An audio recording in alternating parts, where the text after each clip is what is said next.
오늘은 삶의 중심에 주님이 계시도록 하라, 이런 제목으로 말씀 전하겠습니다. 지난주에 여러분들에게 자신의 성격 중에서 고치고 싶은 부분이 있는가, 이렇게 좀 질문을 드렸습니다. 그 한 소그룹에서 이렇게 답변해 준 것이 아마 모든 그 소그룹을 좀 대변하는 것 같은데요. 한 분은 환경에 영향을 받지 않는 굳건한 좀 마음, 그런 마음들을 좀 갖고 싶다. 또 한 분은 비뚤어진 마음, 급한 성격 좀 버리고 너그러운 마음을 소유하고 싶다. 이런 식으로 좀 말씀하셨습니다. 근데 하나님이 우리에게 이제 주신 그 본질적으로 변하지 않는 성격이 있습니다. 그거는 변하지 않고요, 또 변할 필요도 없습니다. 왜냐하면 그 부분에 분명히 장점이 있습니다. 근데 이제 우리가 하나님과 가까워지면은 나에게 주어진 그 기본적인 성격이, 성품이 굉장히 긍정적으로 작용하기 시작합니다. 여러분, 성격 급하고 느긋하고는 절대 좋고 나쁨이 아니잖아요. 그죠? 꼼꼼하고 덜렁대고 이 자체는 절대 좋고 나쁨이 아닙니다. 아마 여러분의 배우자는 그걸 욕할 거예요. 그러나 절대 그거는 좋고 나쁨이 아니고, 그것은 우리에게 하나님께서 주신 어떤 삶의 방식, 또 내가 앞으로 살아가면서 하나님의 일을 감당하기 위한 어떤 그런 마음들이죠. 그런데 여러분들이 이제 오늘 이 말씀이 좀 답변이 될 것 같은데, 삶의 중심에 주님이 계시면 그 성격이 굉장히 긍정적으로 작용하기 시작합니다. 여러분들의 공동체를 풍성하게 하고, 또 남편과 아내가 분명히 굉장히 다른 성격을 가지고 있거든요. 그게 아이들에게도 굉장히 서로 보완하는 역할들을 합니다. 그러나 여러분이 이제 하나님과 멀어지면 어때요? 그 성품이 여러분을 망가뜨리고, 그 성품 때문에 여러분들은 사실은 망가지는 거예요. 하나님이 우리에게 주신 그 마음의 지도는 결국은 이제 우리가 하나님이 중심이 돼서 길을 찾아갈 때 굉장히 아름답게 된다라는 거예요. 그래서 여러분들은 성격을 고치려고 하기보다는 마음에 주님을 중심에 두는 게 되게 중요하다. 여러분 다 똑똑해야 될 것 같죠? 전혀 그렇지 않습니다. 세상은 똑똑하지 않아도 잘할 수 있는 부분이 많고, 아니 또 똑똑하고 이치를 따지는 사람들이 만들어 놓는 그 삭막함들을 굉장히 많이 상쇄시켜 주거든요. 여러분들이 집중할 것은 내가 이랬으면 좋겠다가 아니라, 여러분들이 여러분 자신에게 분명히 마음에 안 드는 게 있을 거예요. 일부 마음에 안 드는 게 없다라고 하시는 분이 있더라고요. 저를 찾아오세요. 뭔지 알려드릴게요. 그리고 결혼을 해보시기 바랍니다. 그럼 여러분 배우자가 분명히 알려줄 겁니다. 아주 확실하게 욕과 더불어서 알려줄 겁니다. 그런데 그게 아니고요, 그게 하나님 중심이 되었을 때는 그 모든 게 장점으로 보이기 시작해요. 그 배우자도 마찬가지예요. 내가 내 기준으로 배우자를 바라보면 어찌나 배우자가 마음에 안 드는 게 많은지. 그런데 하나님이 내 중심에 있으면 그게 전혀 다르게 보인다라고 하는 사실을 좀 기억해야 돼요. 그래서 오늘 우리 제목이 삶의 중심에 주님이 계시도록 하라. 따라해 볼까요? 삶의 중심에 주님이 계시도록 하라. 네, 오늘 18장 말씀으로 이 이야기를 좀 여러분들에게 해보려고 합니다. 지금 지도를 한번 여러분 보여드릴게요. 그러면 지금 녹색으로, 이렇게 비교적 녹색 부분으로 표시된 부분이 지금까지 분배받은 땅입니다. 요단강 동편의 2지파 반, 그리고 요단강 서편의 2지파 반, 5지파가 이미 땅을 분배를 받았습니다. 그리고 이제 나머지 7지파를 분배하는 이 시점에 18장이 시작된다. 그러니까 분배 이야기의 정중앙에 18장이 있다, 이렇게 보시면 됩니다. 그러면은 이 18장은 이제 우리에게 어떤 의미가 있냐면, 이 저자가 분배 이야기에서 가장 강조하고 싶은 것이 여기 있습니다. 그 다 문학의 기법이라는 게 있습니다. 사람이 쓰는 글을 다 문학이라고 한다면, 문학은 내가 전달하려는 것을 어떤 방식으로 전달할까라고 하는 저자의 나름대로 마음이 거기에 숨겨져 있는데, 그러니까 예를 들면은 호메로스의 일리아스 오디세이아 같은 작품은 제일 앞에 가장 긴장도가 높은 이야기를 배치시킵니다. 막 시작하면서부터 긴장과 서스펜스. 근데 요즘 영화들이나 드라마가 대체로 그 호메로스를 따라하고 있습니다. 그래서 처음에 막 쫓기는 장면이라든지 아니면 처음에 엄청 막 두 사람이 싸우는 장면이라든지 아니면 사고가 나서 사람이 기억을 잃는 장면이라든지 막 사람이 눈을 뗄 수 없는 장면이 처음에 딱 배치가 돼요. 그리고 이제 그 이야기를 다시 근원부터 풀어가는 방식으로 이렇게 가는데요. 이 성경 저자들은 주로 자기가 어떤 단락 중에서 가장 강조하는 부분을 중간에다가 배치함으로써 의도적으로 그 뜻을 드러내는 경우가 많습니다. 오늘 분배 단락도 마찬가지인데요. 오늘 18장 1절은 이스라엘 자손의 온 회중이 실로에 모여서 거기서 회막을 세웠다, 이 얘기를 기록하고 있습니다.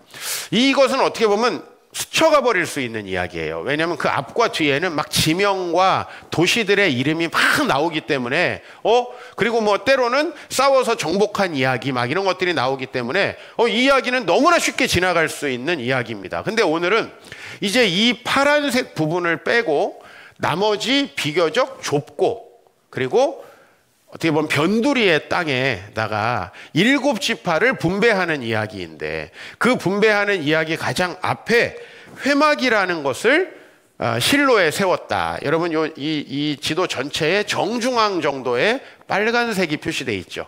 저희가 이제 실로라는 지역이고 그 실로라는 지역은 여러분은 이제 이스라엘 하면 항상 예루살렘 생각하잖아요. 예루살렘이 이스라엘의 중심이 된 것은 다윗 왕 때부터입니다. 그러니까 굉장히 뒤에요. 이로부터 지금 우리가 오늘 분배받는 이 이야기로부터 몇백 년 후에 이 예루살렘은 이스라엘의 중심이 되기 시작하고 지금도 우리에게 중심이죠, 사실은. 근데 그 전에는 이 실로라는 곳이 중심이었어요. 왜 그러냐면 여기에 회막을 세웠기 때문이에요. 이 회막은 원래 뭐 그 좀 영어로 표현하면 tent of meeting이죠, 그죠? 뭔가 만남의 장소라는 거예요. 그러니까 여러분들이 그냥 경부고속도로 딱 타고 가다 보면 만남의 광장이 있어요. 그런 만남의 광장인데 거기는 인간들이 만나는 곳이잖아요. 교회가 왜 여러분들에게 중요하냐면 이 건물은 사실은 그냥 콘크리트 구조물에 불과해요. 그러나 우리가 여기서 예배드리기로 정했고 이곳에서 하나님이 계신다라고 믿고 나오기로 결정한 거예요. 물론 여기만 계시는 건 아니에요. 그 어디나 주님이 함께 하시는 곳 하나님 나라예요. 그러나 이곳은 우리에게 또 특별한 의미가 있는 장소이기도 하죠. 그래서 이스라엘 백성들은 땅을 다 분배하기 전에 실로에다가 이제 하나님과 만나는 장소를 한 군데 만들어 놓고 거기에 뭘 옮겨놨을까요? 법궤를 옮겨놨겠죠. 법궤는 하나님을 상징하는 거예요. 그죠? 하나님이 계시다는 걸 상징하는 걸 갖다 놓고 이 지역에서 약 앞으로 향후 다윗이 예루살렘을 정복하고 좀 남쪽이에요. 실로보다 좀 남쪽이에요. 거기서 예루살렘을 정복하고 자기 아들 솔로몬에게 성전을 지으라고 한 다음에 그 성전에 이제 성전은 건물입니다. 여기서 막은 텐트예요. 이건 이동 가능하다는 거고 성전은 이제 이동할 수 없는 건물이다 이런 건데 그 건물로 옮겨지기 전까지 이스라엘 백성들의 영적 중심을 세우는 일이 바로 중간에 여기 있다. 지금 지역적으로도 중간이에요. 그렇죠? 그리고 실제로 이스라엘 백성들의 삶에도 중심이에요. 그리고 이 분배 단락의 중심에 이 회막의 이야기가 있다. 여기는 사람이 만나는 장소가 아니라 이미 저 출애굽기에서부터 하나님과 모세가 만나고 하나님과 이스라엘 백성이 만나는 곳이었다. 이렇게 여러분 생각하시면 돼요. 그러면 이곳은 바로 이제 우리 삶의 중심이 어떠해야 하는 것을 보여주죠. 그리고 이제 7개의 땅을 분배를 합니다. 땅을 분배하는 방식은 이거예요. 각 지파에서 3사람씩을 택해서 땅 전체를 조사하고 땅 전체를 비교적 균등하게 분배하는 지도를 그려오게 해요. 지도. 네? 땅을 다니면서 이 지역엔 산이 있다, 이 지역엔 평야가 있다, 이 지역엔 바다가 있다, 이런 지도에서 7개의 부분을. 그래서 여러분들이 보시면 거기에 제일 위에서부터 아셀, 납달리, 스불론, 이사갈, 그리고 중간에 노란색의 단과 베냐민, 제일 밑에 시므온, 이 7개의 지파의 땅의 경계들이 표시되어 있는데 그러면 이것을 이런 방식으로 할 수 있겠죠. 야, 니네가 가서 갖고 싶은데 한번 선택해봐. 그죠? 그러면 이제 와가지고 뒤지게 싸우겠죠. 그죠? 그래서 그게 아니고 모든 지파가 모여서 땅을 7개로 일단 나눠요. 네, 그러니까 여러분들이 나눠 놓은 다음에 우리 케이크를 7개로 잘라도 서로 좀 균등하지 않잖아요. 내가 큰 걸 찝지 않겠어요? 포크를 딱 찝지 않겠어요? 그렇기 때문에 7개를 나누게 하고 이제 어떻게 그것을 분배하냐면, 자, 여호수아가 가기 전에 이미 얘기해요. 그 땅을 7부분으로 그려서 4개로 가져와라. 그리고 내가 여기서 너희를 위해서 어떻게 한다? 제비를 뽑는다. 여러분의 지금까지의 이야기와 좀 달라요. 지금까지는 땅을 주셨으면 그 안에서 정복하는 이야기가 주로 있었어요. 근데 여기는 정말 순수하게 땅을 먼저 나눈 다음에 그것을 여호와 하나님 앞에서 제비를 뽑는다. 공정하다라는 의미만 여러분들은 아마 생각이 들 거예요. 근데 그게 아니라 제비 뽑는 것의 가장 핵심은 공평하다, 운빨이다, 이런 얘기를 하는 게 아니에요. 하나님이 보실 때 그 지파에 가장 맞는 땅을 준다, 뭐 이런 얘기예요.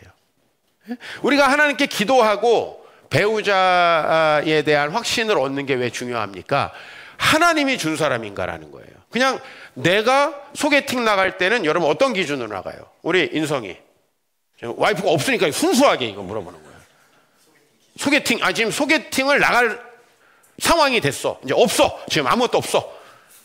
넌 25살이야.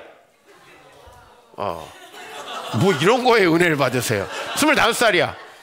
소개팅 내가 이제 딱 소개팅을 시켜준다. 그럼 뭐 물어보겠어, 나한테? 예쁘냐? 이거 물어보겠지. 뭐 당연히, 목사님 믿음 좋습니까? 이거 안 물어보죠. 저는 오히려 소개팅을 시켜준다고 말할 때 항상 거절을 당해요. 우리 성도들에게 소개팅을 시켜주니까 거절. 목사님 그냥 믿음만 보실 거잖아요. 이렇게. 이미 뭐 그냥 거절이야. 큰일 날 뻔했네요. 그런 거예요. 아니, 그게 우리라고요. 예? 여러분들 직업을 선택하라 그래요. 그러면 어떤 직업이 사람들이 알아주는가? 어떤 직업이 연봉이 높고, 어떤 직업이 복지가 좋고, 어떤 직업이 제일 나에게 편한가? 인생이 왜 안 되냐면 이래서 안 되는 거예요. 오늘 하나님은 땅을 정확히 나눠줍니다. 근데 여호와 앞에서 제비를 뽑는 거예요. 왜 실로를 만들어놨는지 아시겠죠? 지금 실로를 먼저 설정해 놓고 제비를 그 앞에서 뽑겠다. 그래서 실제로 7지파가 가서 내가 어느 땅을 얻게 될지 잘 모르는 상황에서, 또 나는 마음속에 어느 땅을 얻고 싶어, 누구랑 소개팅하고 싶어, TV에 쭉 보면서 난 저런 스타일하고 소개팅하고 싶어, 이렇게 정해놨는데 하나님은 그걸 싹 무시하고, 하나님이 너와 잘 맞아, 하나님이 볼 때에 너는 이 일을 하려고 태어났어, 하나님이 볼 때 너는 이 교회에서도 이런 직분을 감당하는 거야 라고 하는 그것을 여러분에게 주셨어요. 많은 분들이 제가 굉장히 그 외향형이고 원래 막 앞에 나서는 걸 좋아하는 줄 알아요. 근데 우리 이루가 방과 후 센터에서 회장이 됐습니다. 솔직히 말하면 저는 한 번도 해보지 않은 거예요. 저는 12년 동안 반장을 한 번도 해본 적이 없어요. 일단 남 앞에 나서는 걸 너무 싫어하고, 그런 제가 지금 제일 나서고 앉아 있어요, 이 교회에서. 되게 신기한 거예요. 사람들은 제가 원래 그런 줄 아는데, 저는 나서는 일이라면 지금도 제가 나서야 되는 상황이 아니면 절대 나서지 않는데, 제가 우리 노회 목사님들의 모임에 지금 23년을 소속해 있습니다. 23년 동안 한 번도 발언한 적이 없어요. 저는 그냥 여러 사람 중에 하나로 묻혀 있다가 와요. 그게 제 성격이에요. 근데 하나님이 저에게, 제가 왜 이 이야기를 드리냐면, 저는 원래는 이렇게 교회를 개척할 사람이 절대 아닙니다. 그래서 제 개척하기 전에 어떤 사건이 있었죠? 저희 아버지가 돌아가셨죠. 그죠? 20년이 지났어요. 어제 이제 20주기 추모 예배를 제가 드렸습니다. 그 제 인생에 가장 슬프고 격정적인 순간에 하나님은 저에게 교회를 개척하라고 하신 거예요. 왜? 맨정신에는 안 할 거니까. 그래서 하나님은 제비를 뽑아서 주셨어요. 그래서 오늘 8절과 10절에 내가 여기 실로의 여호와 앞에서 너희를 위하여 제비를 뽑으리라. 그리고 여호수아가 실제로 10절에 그들을 위하여 실로의 여호와 앞에서 제비를 뽑고 그가 거기서 이스라엘 자손의 분파대로 땅을 분배하였다. 여러분, 주님의 뜻대로 땅을 분배한다는 건 어떤 뜻이냐면 인간의 욕심과 내 뜻이 아니라 하나님이 나에게 주시는 것을 감사함으로 받겠다. 오늘 내가 세례받고 입교한 우리 4명의 일부 예배 지체들에게 그랬어요. 지금 너희에게 주신 부모님이 제일 좋은 부모님이다. 이게 사실은 인간적으로는 되게 고백하기 어려운 일이에요. 되게 그 넷 중에 하나는 아빠를 굉장히 싫어해요. 넷 중에 하나는 엄마가 이미 돌아가셨어요. 네.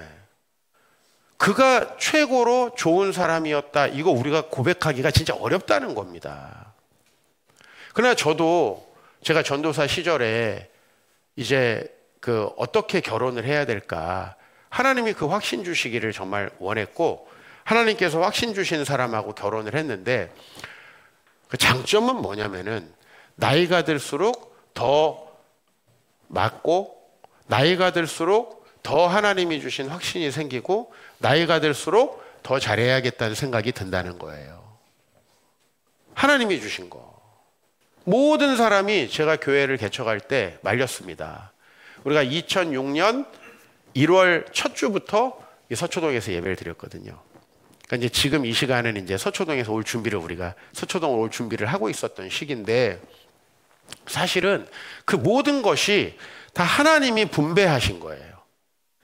모든 사람들이 다 욕망을 따라가는 게 우리 삶이죠. 그 욕망을 따라 줄 서고 되는 사람은 교만해서 망하고 안 되는 사람은 좌절해서 망하고 그게 이 세상이에요. 되는 사람은 교만해서 하나님 떠나고 안 되는 사람은 하나님 실망해서 떠나고 모든 사람이 좋은 배우자를 원해요. 연봉 모든 수준으로 좋은 배우자를 원해요. 그래가지고 되면 결혼해서 지옥이 오고 안 되면 안 해서 지옥이 오고 이게 뭡니까 이게 우리 삶이라는 거예요. 본질적으로.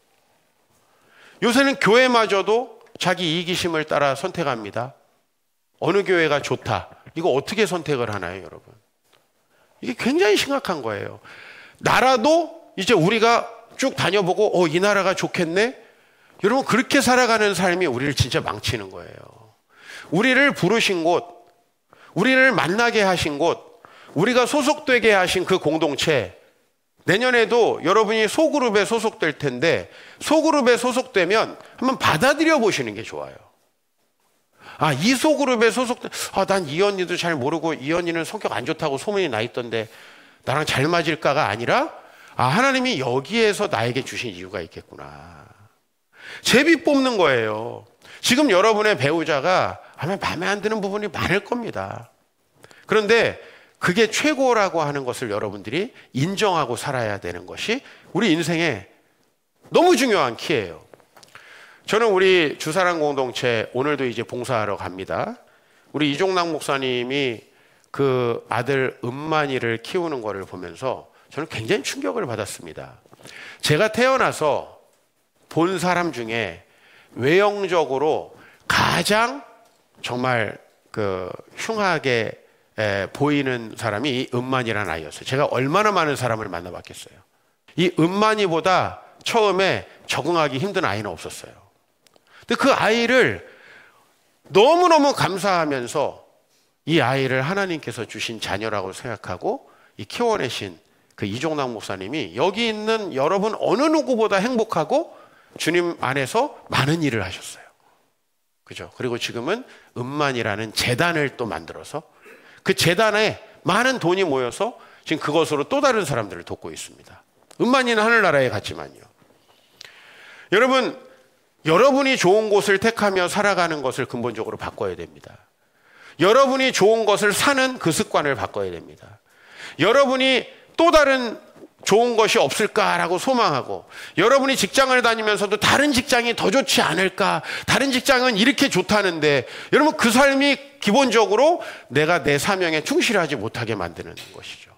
그게 여러분의 방황을 만들어낸다라는 겁니다. 하나님은 지금 여기 이 시기에 여러분들을 이곳에 보내셨거든요.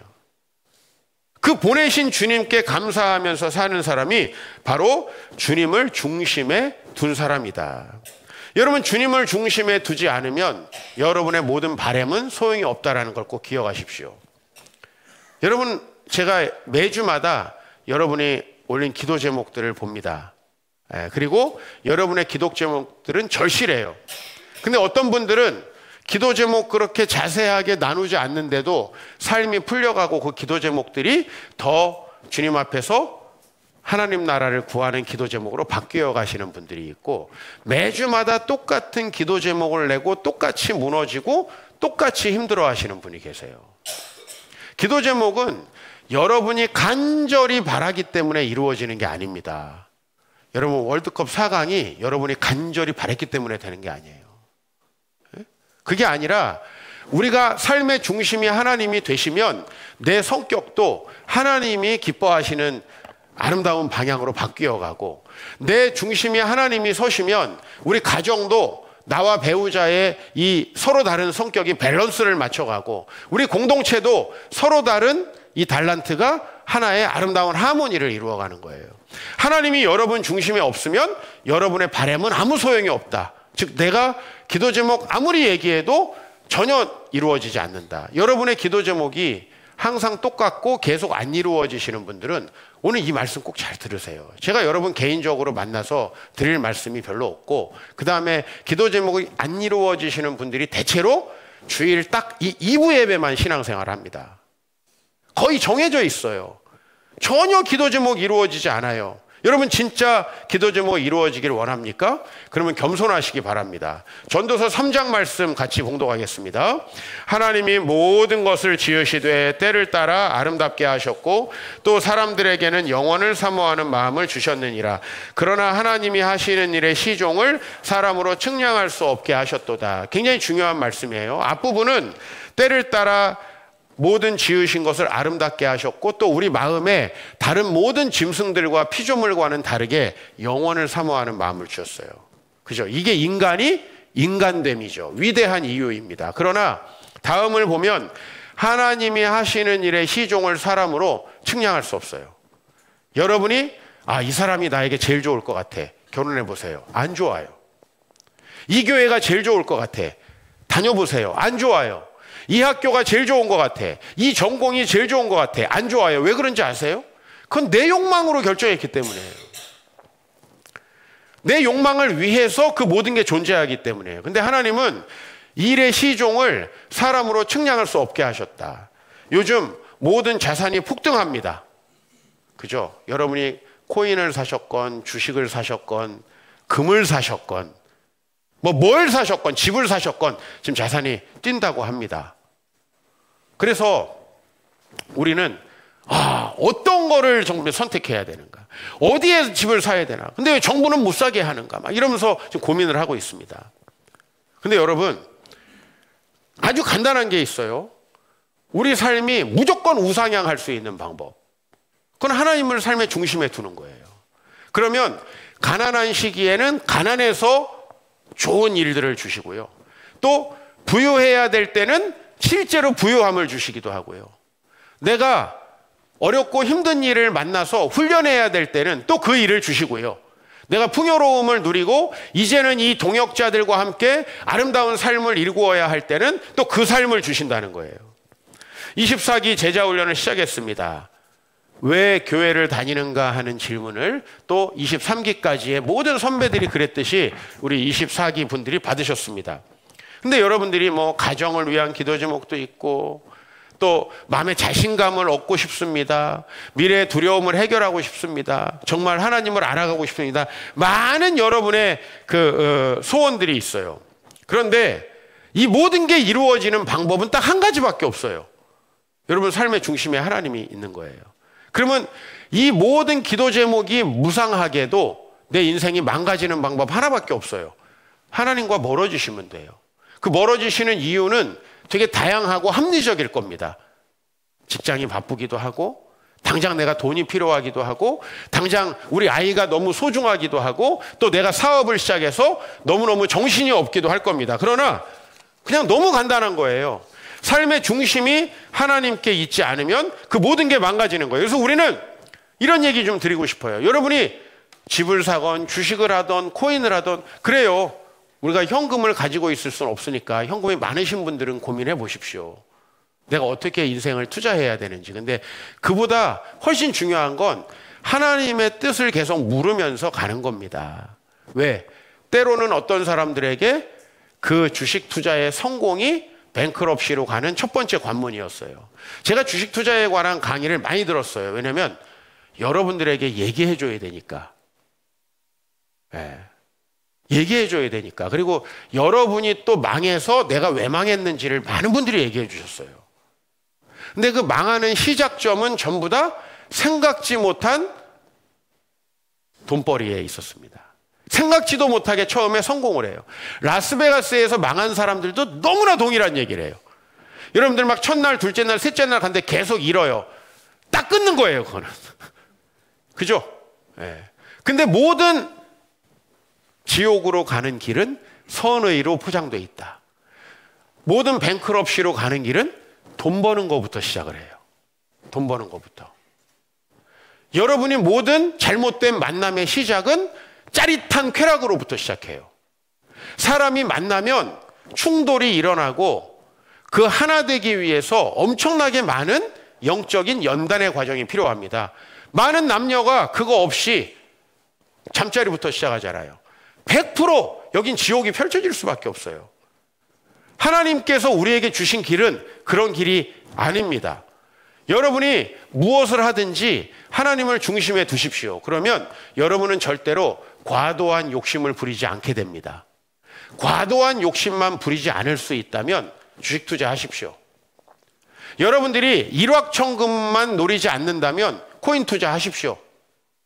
여러분이 부동산으로 정말 내 인생 한번 바꿔보겠다, 빨리 조기 은퇴하고 싶다, 이런 생각만 없다면 필요한 집 사십시오. 지금까지 많은 분들이 저에게 목사님, 제가 집 한 채를 사려고 하는데 괜찮을까요? 물어보셨어요. 저는 모든 분들에게 사라고 말씀드렸어요. 왠지 아세요? 이분들이 저에게 오기 전에 이미 많이 기도하셨더라고요. 그리고 과연 내가 이렇게 자산에 욕심을 내는 게 맞는가? 이걸 많이 이미 고민하셨더라고요. 그러니까 제가 그분들의 마음을 봤을 때 하나님이 중심에 있더라고요. 그렇다면 미래를 위해서, 자녀들을 위해서 하나 사는 게 좋겠습니다. 과도하게 막 90%를 대출받지 않는 한은. 예. 그러나 하나님이 중심에 없다면 되게 작은 투자나 작은 시도도 결국은 굉장히 큰 잘못으로 가게 돼요. 사탄은 여러분이 잘못된 마음을 가지고 있으면 처음에 성공을 줍니다. 달콤함을 줍니다. 망하는 거예요. 수가성 여인은 어떤 남자와 달콤함을 맛봤겠죠. 거기서 계속해서 사람을 의존하게 되는 거죠. 차라리 어느 시기에 여러분이 사람에게 실망한다면 어떻게 될까요? 하나님을 바라보겠죠. 그죠? 제가 예전에 부끄럽게 고백했지만 저는 군대에 이제 입대하려고 할 때 저희 아버지께서 동창이 투스타다라는 얘기를 하셨어요. 이름도 기억해요. 왜냐하면 나의 구원자일 거라고 잠시 내가 생각한 적이 있어요.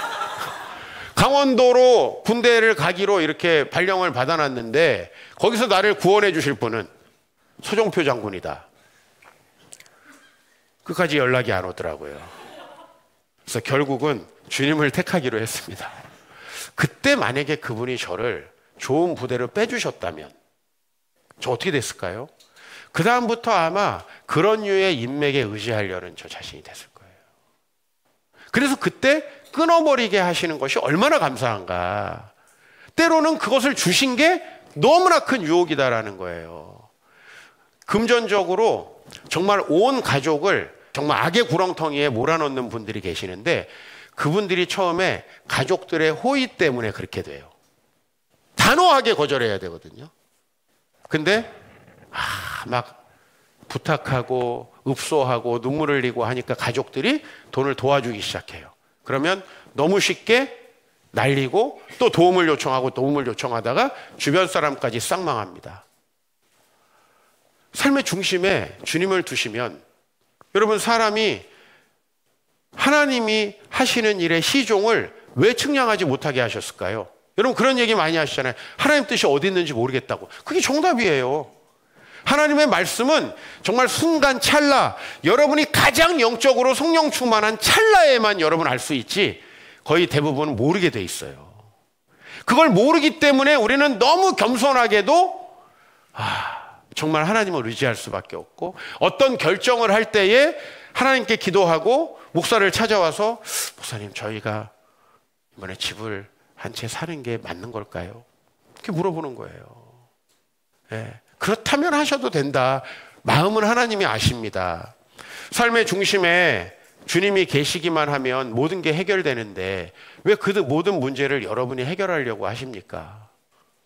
하나님이 물질을 주실 때까지 여러분은 사무엘처럼 하나님 경외하는 훈련을 하면 됩니다. 근데 많은 청년들이 자기가 돈을 모아보겠다고 하나님 앞에 주일날도 일하고, 자기가 돈을 모아보겠다고 11조 안 합니다. 여러분, 그렇게 하고 잘된 사람이 있으면 저 그거 권장하겠습니다. 그래서 제가 25년 동안 목회하면서 그 어느 청년도 그렇게 해서 잘된 사람이 없습니다. 근데 제가 어떻게 여러분들에게 그렇게 하겠습니까? 어제도 우리 10명의 귀한 자녀들과 함께, 조카들과 함께 예배드리면서 세상 어떤 일이 있어도 주일에 예배하고 작은 물질이라도 꼭 하나님 앞에 11조 해야 된다. 그거 너무너무 중요한 거다. 그 얘기 어제도 제가 강조했어요. 왜냐하면 제가 지금까지 올 때 우리가 가장 먼저 내 물질이 있는 곳에 마음이 있거든요. 교회에다가 의미 있는 물질을 드리지 않는 사람은 절대 교회에 마음 없더라고요. 그리고 교회에서 누가 날 도와주고 교회에 오면 어떤 좋은 사람 만나지 않을까? 이런 바램을 갖더라고요. 그 바램은 소용없거든요. 실망하게 돼 있거든요. 사랑하는 성도 여러분, 오늘 여러분에게 주신 자녀들 하나님이 제비 뽑아 주셨습니다. 최고 좋은 자녀로 믿으시기 바랍니다. 우리가 은만이 앞에서 지금 여러분들의 상당수는 이 은만이보다 나이가 어리십니다. 벌써 고인이 되고 하늘나라에 있지만 그 은만이를 하나님이 내게 주신 분깃이라고 여기고 그 5달란트라고 여겼던 이종락 목사님이 여기 있는 어느 누구보다 잘 살고 계십니다. 어느 누구보다 위대한 일을 하고 계십니다. 여러분, 위대한 일을 꿈꾸십시오. 그리고 여러분 지금 배우자가 여러분에게 가장 아름답게 하나님께서 주신 분이라는 걸 꼭 믿으십시오. 하나님이 제비 뽑아 주신 거예요. 그를 나에게 평생 주신 배우자고, 우리 형제분들은 꼭 그 수많은 남자 중에 나와 결혼해 준 그 자매를 행복하게 해줘야 되는 그 소망을 가지십시오. 근데 여러분이 행복하게 하려고 하면 항상 싫어할 겁니다, 배우자가. 어떻게 해야 돼요? 마음의 중심에 하나님 두시라고요.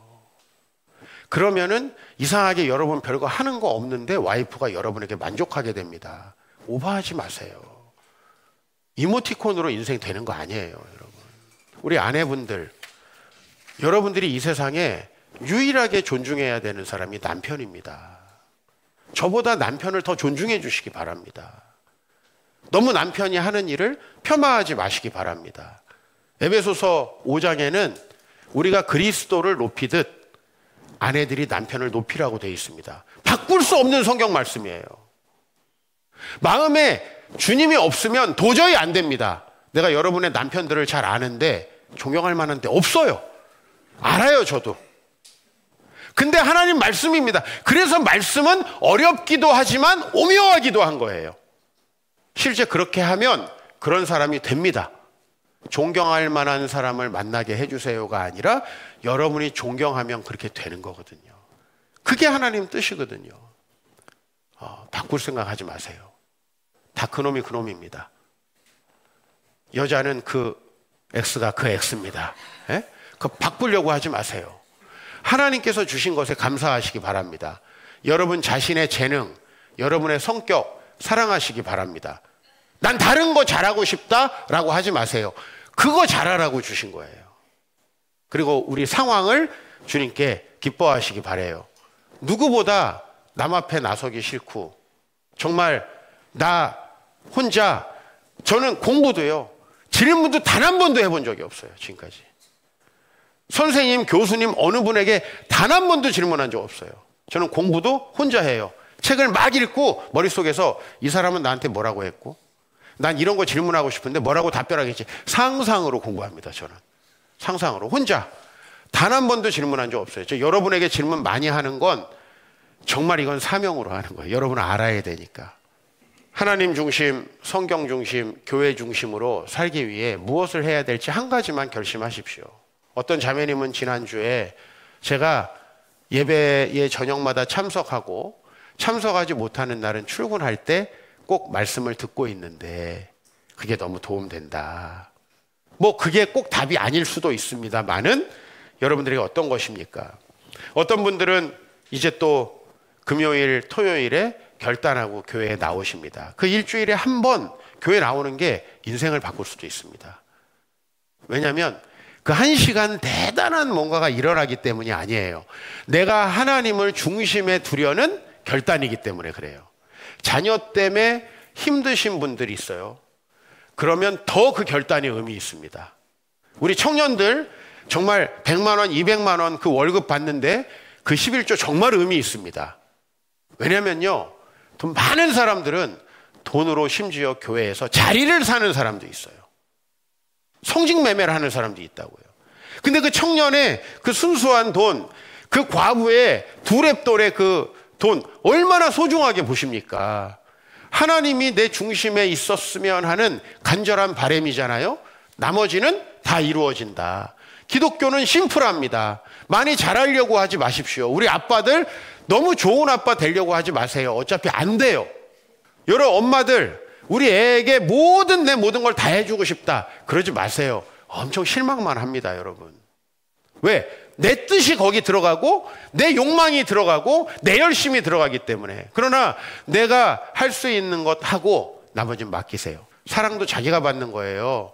부모가 너무 아이를 아끼면 그 아이 나가서 사랑 못 받더라고요. 근데 부모가 가르칠 걸 가르치면 나가서 잘하더라고요. 여러분, 얼마나 걱정되세요? 얼마나 많은 일들이 있으세요? 얼마나 미래를 생각할 때 두려우세요? 근데 우리는 미래 측량 못해요. 우리 청년들 누굴 만나고 지금 내가 어떤 공부를 하고 어떤 스펙을 쌓아야 될지 너무 긴장하시는데 그 생각처럼 잘 안 됩니다. 근데 너무 놀라운 게 뭔지 아세요? 우리 마음에 주님이 계시면 내 뜻대로 안 되는데 더 잘 돼요. 내 생각대로 내가 원하는 대로 안 됐는데 어떻게 더 잘 될 수가 있어요? 내가 원하는 사랑과는 깨지고 다른 사람을 만났는데 그 사람이 더 사랑스러워요.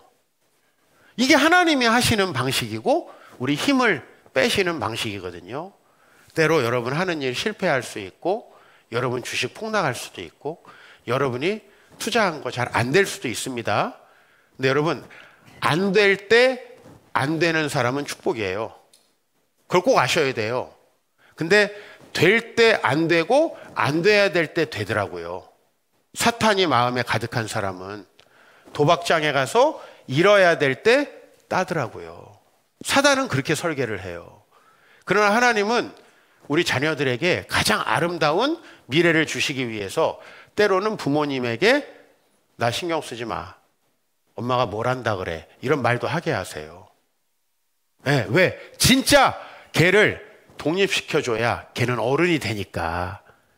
저는 이 모든 게 하나님이 우리에게 주시는 마음이라면 너무나 아름답게 받아들여질 수 있을 것 같아요. 우리 모든 일이 마찬가지입니다. 삶의 중심에 하나님이 계시도록. 우리 주님이 계시도록 하면 나머지 풀려요. 이 정말 단순한 주의 복음이 여러분들에게 믿어지길 축복합니다.